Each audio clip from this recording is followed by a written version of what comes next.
الحمد لله نحمده ونستعينه ونستغفره ونؤمن به ونتوكل عليه من شرور أنفسنا ومن سيئات أعمالنا من يهده الله فلا مضل له ومن يضلله فلا هادي له ونشهد أن لا إله إلا الله وحده لا شريك له ونشهد أن سيدنا وشفيعنا وحبيبنا ونبينا ونظامنا وأشرفنا وطبيب قلوبنا وغياثنا وغوثنا ومغيثنا ومعيننا ومولانا محمدا عبده ورسوله صلى الله على النبي وعلى آله وأصحابه وذرياته وأهل بيته وعلماء أمته وشهداء محبته أجمعين أما بعد قال الله تبارك وتعالى في القرآن المجيد والفرقان الحميد أعوذ بالله من الشيطان الرجيم بسم الله الرحمن الرحيم قل لا أسألكم عليه أجرا إلا المودة في القربى وقال الله تبارك وتعالى في القرآن المجيد والفرقان الحميد إن الله وملائكته يصلون على النبي يا أيها الذين آمنوا صلوا عليه وسلموا تسليما اللهم صل على سيدنا محمد وعلى آل سيدنا محمد وبارك وسلم صلاة والسلام عليك يا رسول الله يا حبيب الله شاہ است حسین بادشاہ است حسین شاہ است حسین بادشاہ است حسین دین است حسین دین پناہ است حسین سرداد ناداد دست در دست یزید حقہ کے بنائے لا الہ حسین حقہ کے بنائے لا الہ حسین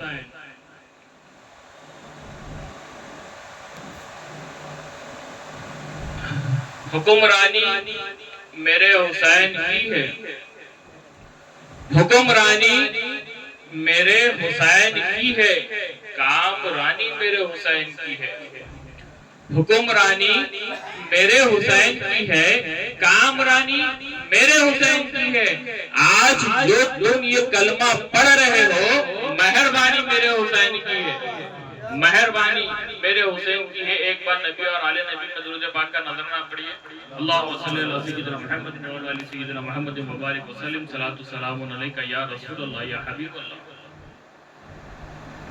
حاضرین محترم میں نے جس آیات مبارک پڑھنے کا شرف حاصل کیا ہوں ارشاد ربانی ہو رہا ہے کہ اے حبیب آپ فرما دیجئے قُلْ لَا أَسْأَلُكُمْ عَلَيْهِ أَجْرًا اے حبیب آپ فرما دیجئے اپنی امت سے کہ آپ نے جو تبلیغ رسالت کیے گمراہی کے راستے سے نکال کر ایک اللہ کی ہدایت یافتہ راستے پر لگائے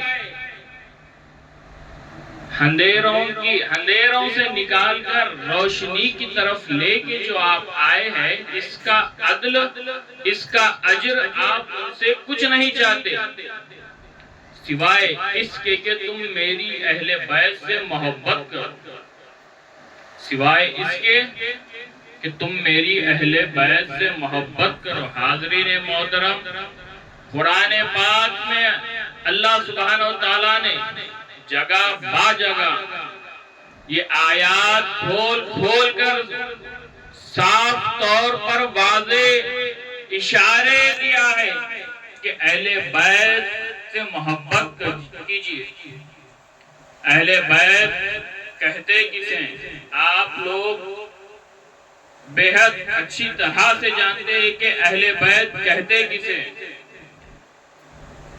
میں زیادہ تفصیل میں نہیں جانا چاہتا آپ کو 7 سادہ بتا کے آگے بڑھ جاؤں کہ اہل بیت پنجتن پاک کو کہتے ہیں. بعض جنوں کو یہ اندیشہ دلایا جاتا ہے، یہ وسوسے ڈالے جاتے ہیں کہ اہل بیت میں سرکار کے تمام اسباب آ جاتے ہیں، یعنی کہ جتنے سرکار کے ازواج تھے، جتنے سرکار کے گھر میں مرد حضرات تھے، وہ تمام کو اہل بیت کہتے ہیں. بے شک ان تمام کو اہل بیت کہتے ہیں، لیکن سرکار نے اور اماں عائشہ صدیقہ رضی اللہ تعالی عنہا نے ہمیں واضح طور پر بتلا دیا کہ اہل بیت پنجتن پاک کو کہتے ہیں. اب وہ پنجتن پاک کون ہے؟ یہ کسی ملا سے نہیں، اماں عائشہ سے پوچھیے. اماں عائشہ صدیقہ رضی اللہ تعالیٰ عنہ فرماتی کہ ایک مرتبہ آقائے نامدار، دونوں عالم کے مالک و مختار، حضور سرور کونین احمد مجتبی محمد مصطفیٰ صلی اللہ تعالیٰ علیہ وسلم مسجد نبوی سے باہر تشریف لے کے آئے.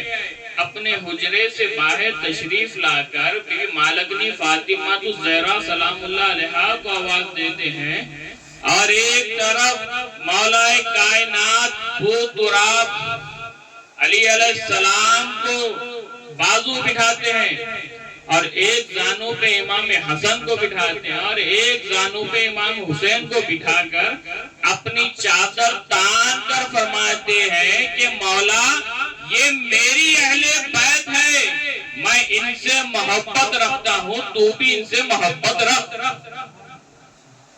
حاضرین محترم، اماں عائشہ کے گھر سرکار موجود، پھر بھی میرے سرکار نے اماں عائشہ کو اس چادر کے اندر نہیں لیا. یہ وہ چادر ہے جو پنجتن پاک کے صدقے سے بڑے بڑوں کو نجات ملی. حضرت عبداللہ شاہ قادری نقشبند رحمت و رضوان اپنی قرآن مجید اور اپنی ایک کتب میں یہ نقل کرتے ہیں کہ جب آدم علیہ السلام کو اللہ تعالیٰ نے بنائے بعد اس میں روح ڈالی اور جبریل سے فرمایا جا کے میرے بندے آدم کو سب چیز کا معائنہ کروائیے.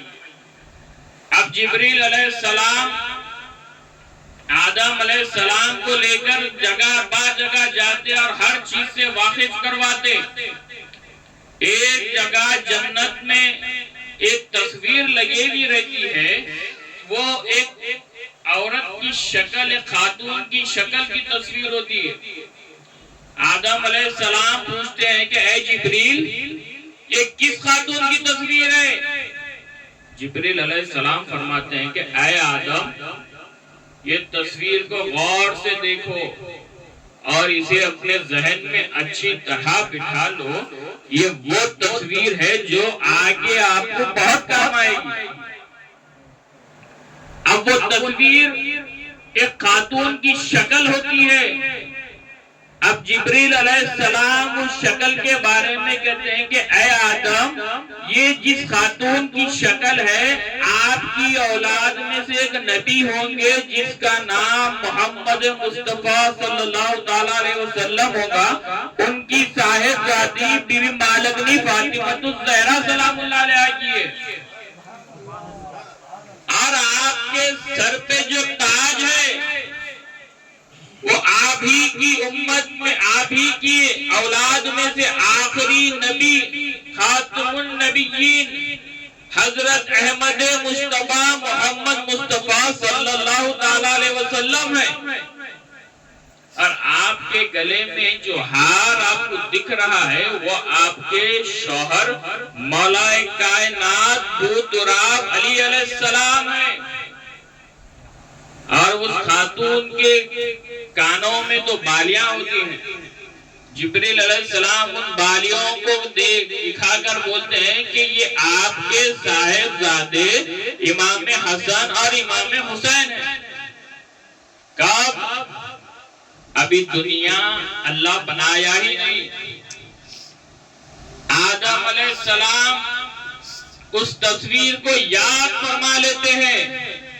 جب آپ کو اس تصویر کا خیال آتا ہے، جب آپ وہ چیز جو اللہ آپ کو منع کرتے ہیں کھاتے ہیں، حضور ہوتا ہے، وہ بڑا لمبا بیان میں چھوڑ کر مختصر یہ کہہ رہا ہوں کہ جب آدم علیہ السلام اللہ سے معافی طلب کرتے ہیں تو آدم کو وہ تصویر یاد آتی ہے، اور آدم علیہ السلام اس تصویر کے صدقے میں معافی مانگتے ہیں اور اللہ ان کی دعا کو قبول فرما لیتا ہے، ان کی معافی قبول فرما دیتا ہے. اس اہل بیت اطہار کی صدقے طفیل میں حاضرین محترم میرے سرکار کا ارشاد ہے، اے لوگو میری اہل بیت کشتی نوح کی طرح ہے. کشتی نوح کیا مطلب؟ جب نوح علیہ السلام کشتی بنائے تھے اس میں 5 منزلیں بنائے تھے، جس میں چرند پرند انسان ہر ایک جو نوح علیہ السلام کے تابع ہے سب کو اللہ نے مغفرت فرما دی، سب کو نجات دلا دی. جس میں وہ کشتی میں جو سوار ہوا اللہ ان سب کو پار کرا دیا. تو ویسے ہی میرے آقا فرماتے ہیں میری اہل بیت کشتی نوح کی طرح ہے، جو اس میں سوار ہوا وہ پار ہوا. اہل بیت کا مقام آج لوگ طرح طرح کے باتیں کرتے ہیں. کون سی امت؟ اگر امام حسین کرب و بلا کی ریت پر اس امت کو نہ بچاتے تو یہ دین ہی نہ ہوتا. آج گھر گھر یزید ہوتا جو شریعت میں مداخلت کر رہا تھا. قرآن تو مدینے میں چھپ ہے لیکن اس کے ساتھی نہیں. اہل بیت قرآن کے ساتھی. اللہ تبارک و تعالی اسی بچائی ہوئی امت کے کچھ لوگ امام حسین کو فرما رہا ہے کہ 2 شہزادوں کی جنگ تھی، 2 شہزادوں کی جنگ تھی. میں کسی دور یا کسی عالم کے فلسفے میں جانا نہیں چاہتا، بس ایک چھوٹا اشار کر کے آگے بڑھ جاؤں. اگر 2 شہزادے جاننا ہے کون شہزادہ ہے اور حرام زادہ یہ دیکھنا ہے تو کسی ملا کی نہیں، غازی عباس کی بارگاہ میں چل. غازی عباس دیکھتے ہیں مولا علی اکبر یزیدی فوج کے سامنے برہانہ شمشیر لیے ٹھہرے ہوئے ہیں. جمال نما چہرے میں جلال آیا ہے. مولا غازی عباس خیمے سے دیکھ کر فوراً دوڑے جا کے مولا علی اکبر کی بارگاہ میں عرض کرتے کہ یا شہزادے آپ کے جلال نما چہرے میں یہ جلال. تو مولا علی اکبر فرماتے ہیں چاچا جان یہ لوگ ہمارے بابا جان کو شہید کرنے کا منصوبہ بنا رہے ہیں، ہمارے خیموں کو جلانے کی تیاری کر رہے ہیں. غازی عباس فرماتے ہیں آپ کو پیچھے ہٹا کر غازی آگے بڑھ کر غازی عباس فرماتے ہیں وہاں لبادے الگ ہیں یہاں لبادے الگ، تیرے ارادے الگ ہیں میرے ارادے الگ. لکیر کھینچ کے بتا دیا یہ غازی نے امام زادے الگ ہے حرام زادے الگ.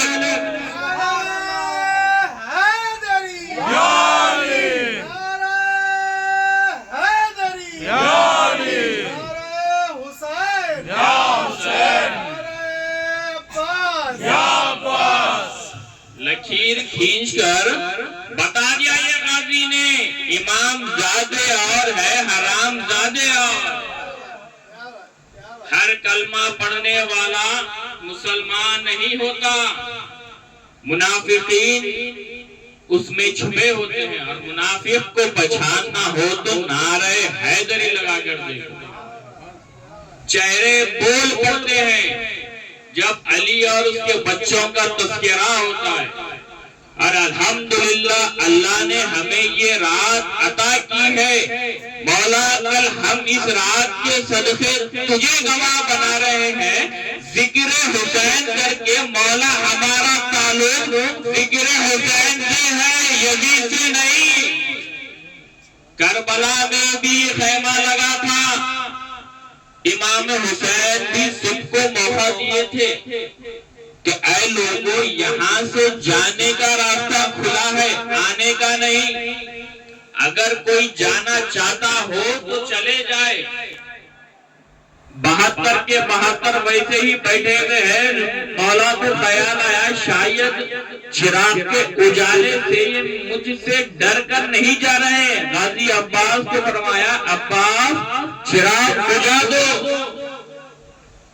غازی عباس نے چراغ بجھا دیا۔ تھوڑی دیر بعد مولا کو خیال آیا کافی دیر ہو چکی ہے، اندھیرے میں جو جانا چاہتا ہے چلا جائے، یہ فکر نہ کرے۔ وہ مجھے چھوڑ کر گیا تو اس کی شکایت میں اپنے نانا جان کی بارگاہ میں کروں گا، بلکہ اس کی مغفرت میں کراؤں گا۔ اس کی مغفرت کی ذمہ داری بھی لی۔ چراغ بجھایا پھر جلایا، کیا دیکھتے ہیں، اور بجھایا پھر چراغ جلانے کے لیے کیا فرمایا عباس چراغ جلا دو۔ یعنی امام حسین کو بھی پتا تھا سب گئے تو جا سکتے لیکن عباس نہیں جائے گا، عباس نہیں جا سکتا۔ اسی لیے اندھیرے میں بھی مولا امام علی مقام نے فرمایا عباس چراغ جلاؤ۔ چراغ جلا کے دیکھا تو کیا دیکھا، 72 کے 72 ویسے ہی تشریف فرما، کوئی جانے راضی نہیں۔ اور وہاں بھی مسلمانوں کی تعداد، صحابہ کے بیٹے، تابعین کے بیٹے، تبع تابعین موجود۔ کیا انہیں نہیں پتا تھا امام علی مقام کا مقام؟ کیا وہ نہیں جانتے کہ یزید کس کی بیعت کے لیے مطالبہ ہو رہا تھا؟ کیا یہ بیعت امامت کی بیعت تھی؟ اگر امامت کی لڑائی ہوتی تو مولا حسین علیہ السلام کے بعد انہیں شہید کرنا بے حد ضروری تھا، جو اہل بیت میں کربلا کے دوران امامت کے سب سے زیادہ مستحق، جو امامت کے لیے جس کے پاس امام حسین کے بعد امامت جانی تھی، انہیں شہید نہیں کیا گیا۔ امام حسین کی شہادت کے بعد شہادتیں رک گئی۔ اگر لڑائی امامت کی ہوتی تو امام حسین علیہ السلام کے بعد انہیں شہید کرنا بے حد ضروری تھا۔ کسے؟ امام زین العابدین سید الساجدین۔ امام حسین کے بعد امامت امام زین العابدین کے پاس تھی، جبکہ کربلا میں امام زین العابدین کی امامت کے حقدار کوئی اور نہیں۔ علی اصغر بھی موجود، علی اکبر بھی موجود، علی عباس بھی موجود، علی اکبر بھی موجود، امام قاسم بھی موجود، لیکن جو بات امام زین العابدین میں تھی وہ بات کسی اور میں نہیں۔ تو پھر امامت کے لیے اگر جنگ ہوتی تو انہیں بھی شہید کرنا ضروری تھا۔ تو امام حسین کے بعد یہ شہادتیں کیوں رک گئی؟ یزید صرف امام حسین چاہتا تھا نا۔ کیا امام حسین اگر جلد کرتے 72 کو بھجانے سے پہلے خود چلے جاتے، 72 رک جاتے تھے، 72 بج جاتے تھے، لیکن وہ رحمت للعالمین کا نواسا، وہ رحمت للعالمین کا نواسا اپنے نانا کی امت کو گناہ میں ڈالنا کیسا گوارا کرے؟ موقع دیتے گئے، مواقع فراہم کرتے گئے۔ کیوں؟ میرے امام علی مقام علیہ السلام جب میدان کار سار میں داخل ہوئے، یہ خطبہ ارشاد فرمایا، اے لوگو تم نے اپنی تلواریں میانوں سے نکالی. میں نے تمہاری تلواروں کی پیاس بجھانے کے لیے ہور دے دیا. تمہاری تلوار کی پیاس رک گئی ہو, میان تمہاری تلوار کی پیاس بجھ گئی ہو, اپنی تلواریں اپنے میانوں میں رکھ لو. میں تمہاری مغفرت کرواؤں گا, میں تمہاری بخشش کرواؤں گا. تم نے اپنی تلواریں اپنے میانوں میں سے اپنی تلواریں نکالی. تمہاری تلواروں کی پیاس بجھانے کے لیے میں نے عباس کے بازو دے دیے. تمہاری تلواروں کی پیاس بجھانے کے لیے علی اکبر کی جوانی دے دی. تمہاری تلواروں کی پیاس بجھانے کے لیے امام قاسم کا شباب دے دیا. تمہاری تلوار بجھانے کے لیے میرے شہزادے 6 مہینے کے شہزادے کو دے دیا. تمہاری تلوار بجھانے کے لیے میں نے علی کے بیٹے دے دیے. تمہاری تلوار بجھ گئی, تمہاری تلوار کی پیاس بجھ گئی ہو تو اپنے میانوں میں رکھ لو. میرے قتل کے لیے جلدی نہ کرنا. کیوں؟ کیونکہ علی اکبر کا قتل قتل مومن ہے, علی اصغر کا قتل قتل مومن ہے, غازی عباس کا قتل قتل مومن ہے, امام قاسم کا قتل قتل مومن ہے. اور قتل مومن سنجید گناہ ہے, لیکن اس کی مغفرت ہو سکتی ہے. میں مغفرت کرواؤں گا, لیکن میری قتل کے لیے جلدی نہ کرنا, کیونکہ میرا قتل قتل مومن نہیں, قتل دین کہلائے گا, قتل دین ہوگا. اسی لیے غریب نواز رحمت و رضوان فرماتے ہیں شاہ حسین ہے, بادشاہ بھی حسین ہے, دین حسین ہے اور دین کی پناہ بھی حسین ہے. سر دے دیا لیکن یزید کے ہاتھ پر بیعت نہ کی. حقیقت تو یہ ہے لا الہ کی بنیاد حسین ہے. حقیقت تو یہ ہے لا الہ کی بنیاد حسین ہے. لیکن وہ یزیدی کتے جن کے دلوں پر اللہ نے پردے ڈال دیے, مہر لگ چکی تھی, جتنے موقع دینا تھا دے چکا, جتنی تاخیر ہونی تھی مولا حسین علیہ السلام نے تاخیر کرتے گئے. کتنے موقع, کسی کو اگر کوئی آپ کو گالی دے آپ 1, 2 یا 3 موقع دو گے. امام حسین نے 72 موقع دیے. اے یزیدی کتے, تم میرے قتل کے لیے جلدی نہ کرنا, میرے تک جلدی نہ. لیکن وہ یزیدی کہاں سننے والے تھے. امام حسین کو کہنے لگے حسین ہم نے اپنی تیاری کر لیا, بیان بعد میں دیو, پہلے میدان میں آؤ. حیدری کچار کا وہ شیر نر خیمے میں جاتے ہیں اور اپنے نانا جان کا امامہ باندھ کر اپنے مالک نے بی بی فاطمہ الزہرا سلام اللہ علیہ کی چادر تان کر ذوالفقار کو ہاتھ میں لے کر میدان کارزار میں داخل ہوتے ہیں.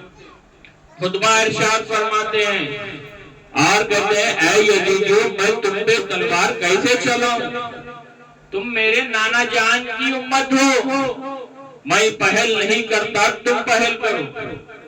اب حیدری کچار کا شیر نر کربلا کی خاک میں یزیدی کتوں سے لڑ رہا ہے. جدھر جاتا ادھر سروں کے ڈھیر لگ جاتے, جدھر جاتے ادھر سروں کے ڈھیر لگ جاتے. ایسا لگتا تھا حیدر کرار کا بازو امام حسین کی بازوں میں آ گیا. وہ تلوار ایسا لگتا تھا اس تلوار میں آسمان کی بجلیاں سما گئی ہو. ایسا لگتا تھا تمام ستارے اپنی جگہ چھوڑ کر ذوالفقار میں پناہ لی ہو. ایسا لگتا تھا آدم کے ہاتھ دعا کے لیے اٹھ گئے ہو. ایسا لگتا تھا وہ نبی اللہ کی کشتی اپنی نجات کا دریا دیکھ رہی ہے. ایسا لگتا تھا دریائے نیل میں فرعون غرق ہو رہا ہے.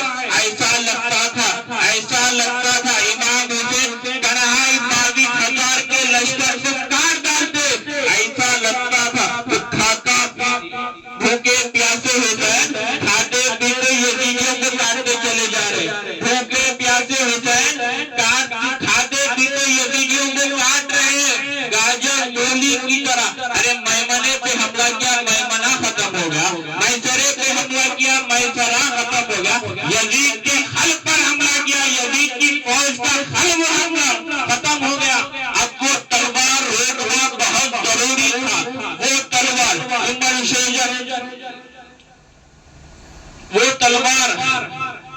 جس کو بھوک نہ روک سکے، وہ تلوار روکنا ضروری تھا۔ یزیدی خیمے میں یہ بات چل رہی ہے کہ یہ تلوار کو روکا کیسے جائے، ارے یہ تاریخ نہ بن جائے۔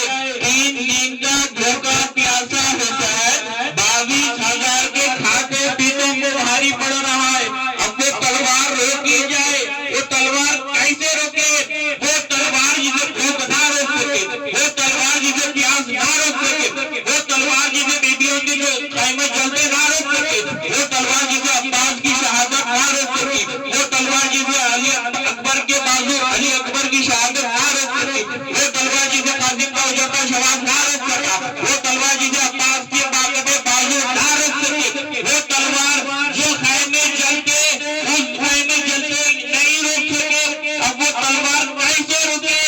اب وہ تلوار چلتے چلتے رک گئی۔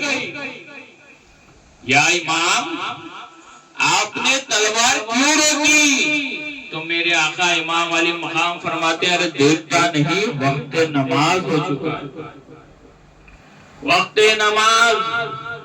یا امام وہ تیرا کیسا وضو، کیسا نماز؟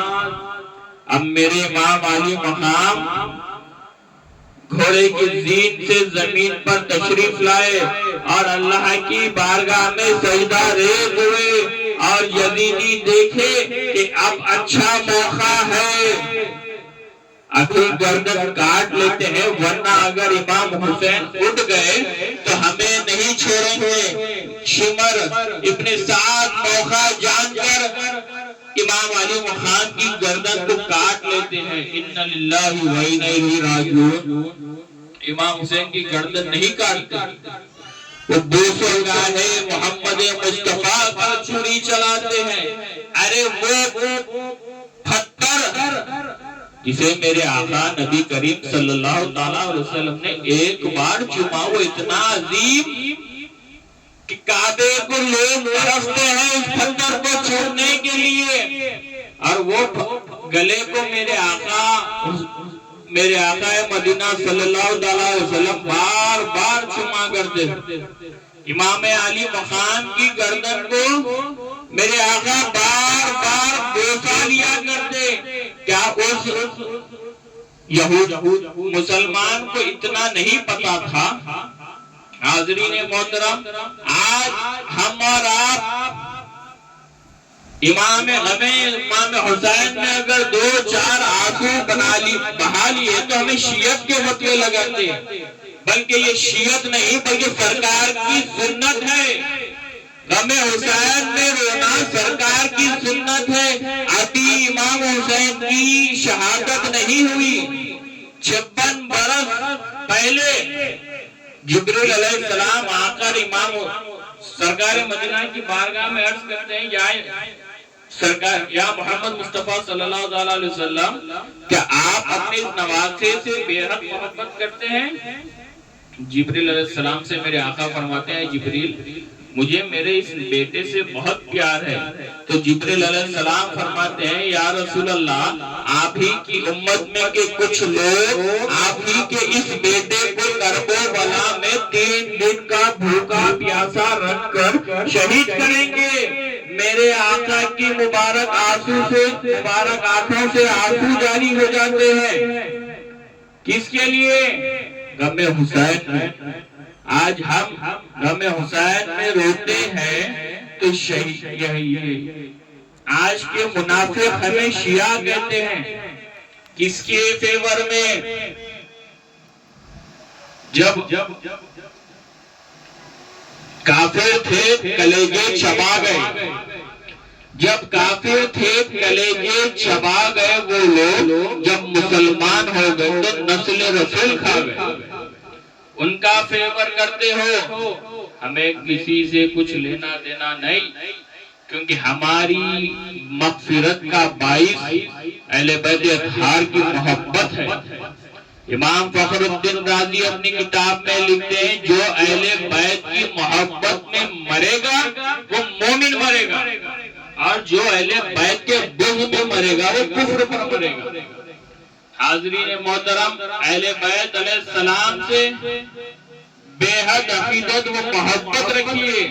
الحمدللہ ہماری خانخواہوں میں یا خانخواہ محبوبیہ ہو یا خانخواہ منہاجیہ، یہ دو خانخواہوں میں جو پہلی گٹی پلائی جاتی ہے وہ محبت و مودت اہل بیت ہے۔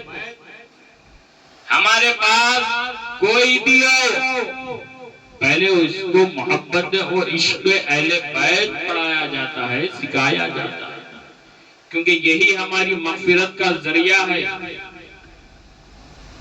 آپ حاضرین محترم اپنے عقیدوں کو بچائے رکھے، ان منافقوں سے دور رہیے جو یہ کہتے ہیں کہ ہمارے دو شہزادوں کی جنگ تھی، اور ایک نیا ٹرینڈ چل رہا ہے کہ 10 محرم کو بڑے بڑوں کو معافیاں ملی، بڑے آدم علیہ السلام کی توبہ قبول ہوئی، نوح علیہ السلام کی کشتی کنارے لگی، یونس علیہ السلام کو مچھلی کے پیٹ سے نکالا گیا، یوسف علیہ السلام کو کنویں سے باہر نکالا گیا۔ ارے ان تمام کی مغفرت کے باعث اہل بیت اطہار ہے۔ آدم جیسا عبداللہ شاہ صاحب اپنی کتاب میں لکھے، ابھی سنایا ہوں، ان کی توبہ، آدم علیہ السلام کی توبہ پنجدن پاک کے صدقے میں ہو رہی ہے۔ اب پنجدن جس کا صدقہ لے یا آدم جس کا صدقہ لے، کون؟ اب پنجدن کی ہم بات کریں یا آدم کی بات کریں؟ آدم علیہ السلام جس کا وسیلہ لے کر دعا مانگے، ہم ان کا غم منا رہے ہیں۔ حاضرین محترم اپنے خانخواہوں کو آباد رکھیے اور اہل بیت اطہار علیہ السلام کی محفلوں کو جاری و ساری رکھیے اور ذکر اہل بیت میں شامل ہو، ہمیں جبھی ہماری دنیا و آخرت دونوں کامیاب۔ وآخر دعوانا الحمدللہ۔